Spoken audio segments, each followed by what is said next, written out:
commencé d'abord chez les Japonais, notamment chez Yamaha Motor France pour la branche marine et particulièrement le marine jet, on comprend mieux sous l'appellation jet ski. J'ai fait ça pendant 7 ans en tant que chef de produit et aussi responsable du développement du réseau, de la communication et de la compétition. Et puis j'ai eu la chance d'intégrer ensuite le monde international en prenant la direction Europe, Moyen-Orient et Afrique pour le groupe Bombardier, BRP, un produit récréatif, pendant 10 ans.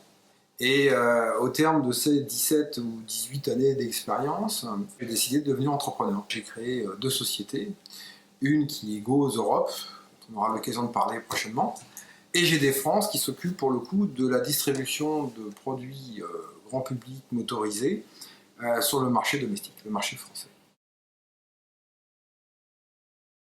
On a une entreprise chinoise aujourd'hui qui se donne véritablement les moyens de faire partie des grands joueurs de demain.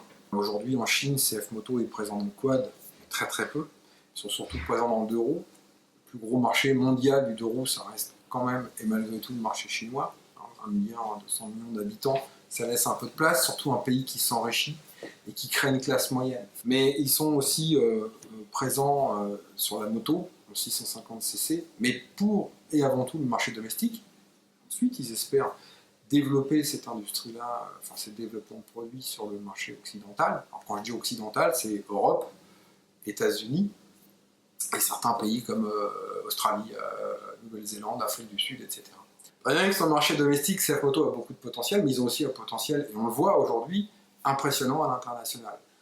Ils ont aujourd'hui, se donnent les moyens stratégiques, se donnent les moyens financiers, ils ont les moyens financiers pour soutenir leur développement à l'international et au niveau domestique sur plusieurs lignes de produits, aussi bien motonautique, moto que quad ou SSV.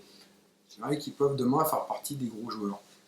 Maintenant, nous, on reste modeste, nous, on n'est que l'importateur France, hein, on est un tout petit, une toute petite part du développement de CF Moto. Néanmoins, le marché français reste le marché clé en Europe, parce qu'on a encore du volume. Et donc pour eux, c'est un marché qui leur donne une bonne visibilité, un peu la température par rapport au marché européen quand ça fonctionne en France. Donc notre job, c'est de développer les produits CF sur le marché français. CF Moto nous a offert l'opportunité de distribuer ces produits donc en mars 2012, un peu plus d'1 an.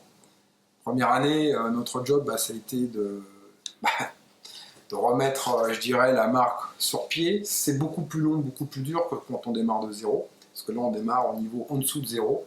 Mais globalement, je pense qu'on fait ce qu'il fallait pour remettre sur les rails la marque. Je crois qu'on a plus de 60% de pénétration de marché, ce qui est bien. La plupart des marques baissent, grandes marques moyennes, il y a très peu de marques qui se maintiennent en positif. Et outrageusement, la marque CF Moto aujourd'hui montre des pénétrations de marché incroyables.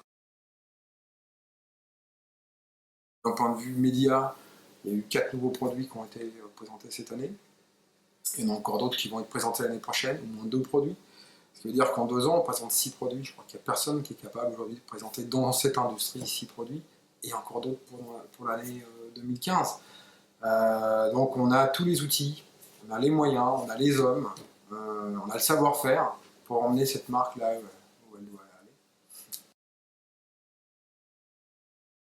L'image dans notre industrie a été dépréciée par des importations sauvages, parfois directement par des importateurs de containers, hein, ce qu'on dit des crate movers, des gens qui achètent des caisses qui la revendent sur le marché sans SAV, sans contrôle au préalable de la qualité du manufacturier ou des produits qui sont importés. Donc ça a donné une image de marque terrible à beaucoup de produits chinois pendant très longtemps.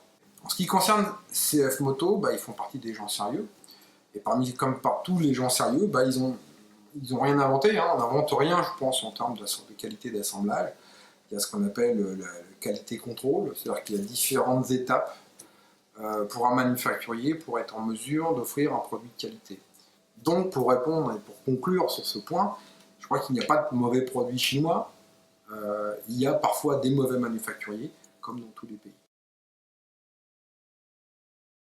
Aujourd'hui, le point fort de CF Moto, c'est qu'il y a des produits qui sont très bien designés, très bien marketés, avec un rapport qualité-prix excellent. Le deuxième élément, pour un client qui doit être rassuré, c'est qu'il ait un concessionnaire avec lequel il se sent assisté s'il rencontre un problème. Donc on doit avoir une qualité de réseau de qualité, je pense que c'est le cas aujourd'hui.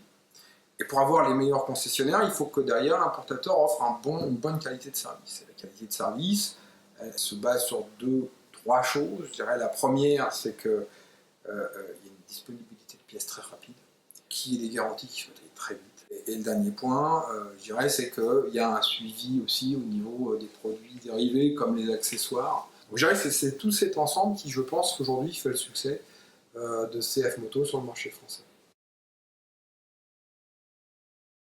Un quador de salon, alors. Oui, je suis passionné par tous les sports globalement. Je rêverais, oui, d'être un grand quadeur. Je manque un peu de temps, malheureusement. Mais le peu de fois où j'ai l'occasion de pouvoir faire du quad, je prends un plaisir énorme.